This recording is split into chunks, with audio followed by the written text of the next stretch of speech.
before we get into the video, I'm gonna give you guys a couple of tips. You go into the park, right? This is for you guys who can't find your sigs, the sigs that you want to use.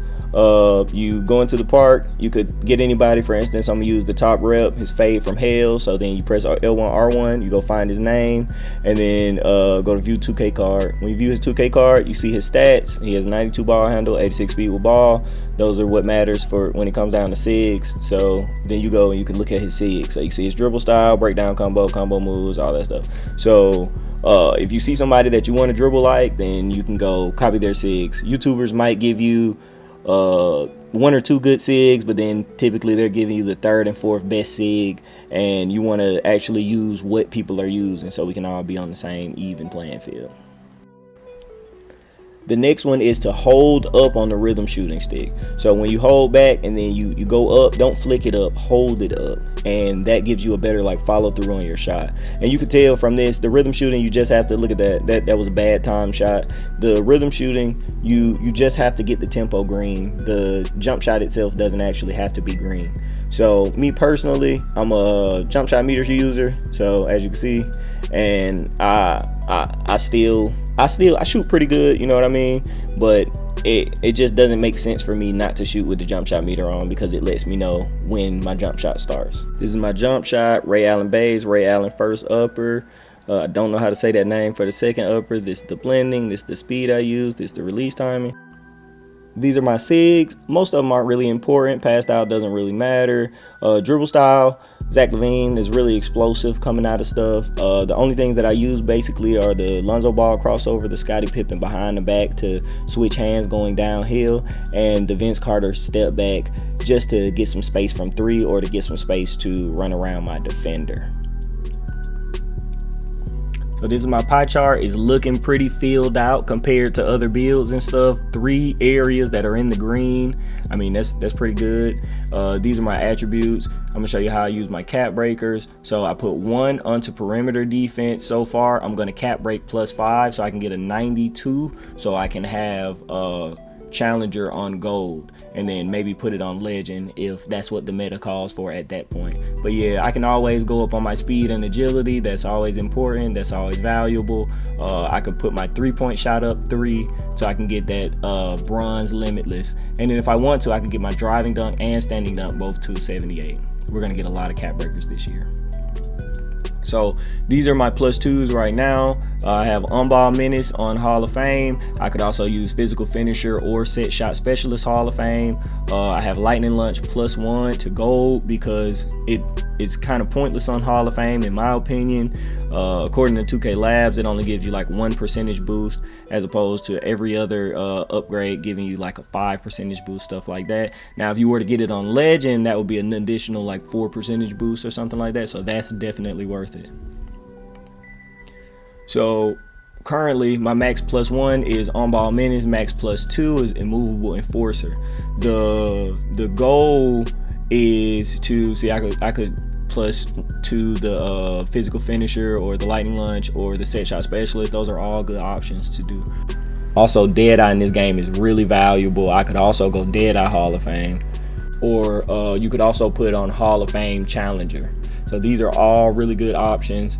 Right now I'm just working on something where I'm trying to do on-ball menace with immovable, so that I can get really bumpy. On-ball menace makes you bumpy, and immovable enforcer makes it where you drain more stamina from your opponent. So creating more bumps to drain more stamina for your opponent is a good thing. I've had a couple of games today where I bumped somebody one time, I lose an adrenaline. And so it was crazy. I don't know exactly how it happened, so I'm trying to figure out what it was that they did, you know what I mean? Because after you lose all 3 of your adrenaline, then you're just stuck running around trying to get open off ball. So this is what I'm running right now, trying to compete with the fading 3s that everybody's doing. So if I bump them a couple of times, take away all their adrenaline, and then it's gonna make it really tough on them to shoot shots. So at this point, we also all know that 2K is pay to play. Now, you could pay in a couple of different ways. You could spend money, or you could spend your time. So you could take your time and you can get really good, and you can go and you could practice and you could play and you could play and you could play, or you could just buy VC and make sure you stay up on jump shot boosts. Now, the really sweaty people, the really comp people, when you watch a stream, when you look at this, when you look at that, you could tell that they always have the additional 2 blue turbo meters under their feet at all times. So there's no way that anybody that's streaming, anybody that's a sweat, can tell you that they're not buying boosts. Everybody is buying boosts. So if you need to grind up some VC, if you're going to pay with your time, that's fine. If you're going to pay with your money, that's fine. Either way, the game is pay to play. So you're going to have to either put in a bunch of time to get a bunch of VC, or just go ahead and spend the money, man. Spend the money is what 2K wants. 2K wants you to spend money, obviously. 2K wants you to spend money.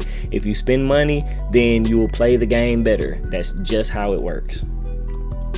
Now, obviously, buying boosts and everything is little expensive, so to alleviate the pressure of that, what you're going to want to do is play longer game modes. So play the Rick, play the starting 5, you know what I mean, play things of that nature. Don't go buy these boosts and then go play Jordan Jams or what's it called, Street Kings. Don't go play Street Kings with this. You see, I'm leaving Street Kings. I bought this, I'm leaving Street Kings. I will go play a park game. I have a bunch of VC, I spend the money, it's fine. But for a lot of people, and including myself, it's super expensive. It's super expensive to spend 20,000 VC on boosts.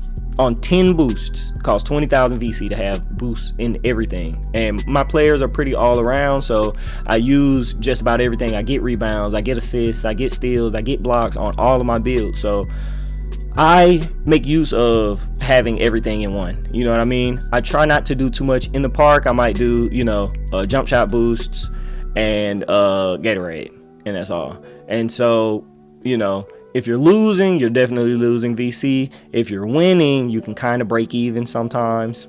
But I work very hard to try to break streaks and things of that nature. Also, buying clothes. Clothes are an additional boost.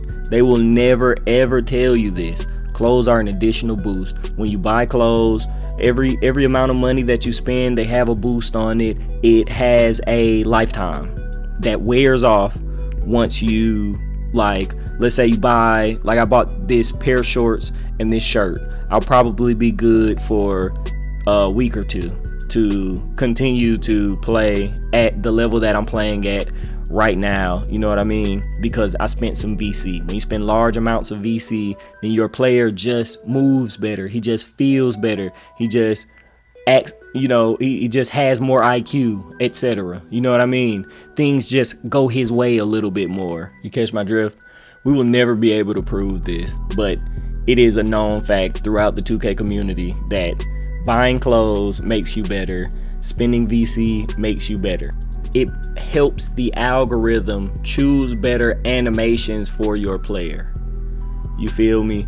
For instance, if you were going downhill to do a contact dunk and then you didn't know that the big man was going to step down and then jump at you, then it'll give you a step back fade or a floater over his head or something like that. So, the game will look out for you as far as your animations go once you're spending the money. We will never be able to prove this. Anytime you'll do it, you'll do something stupid and it's like, bro, I wasn't doing that, or I wasn't trying, but the game, the algorithm is going to make it look good to where it's just like, no, that was just a bad shot you took, etc., etc., etc. It's because you're spending money or you're not spending money. I promise you. Or you can spend your time. You can spend countless hours on the game every day, adding to your bag. You have this, you have that. You can do this and do that until you've perfected your craft to create this one skilled player where you can know every move to do in every situation and it's unguardable.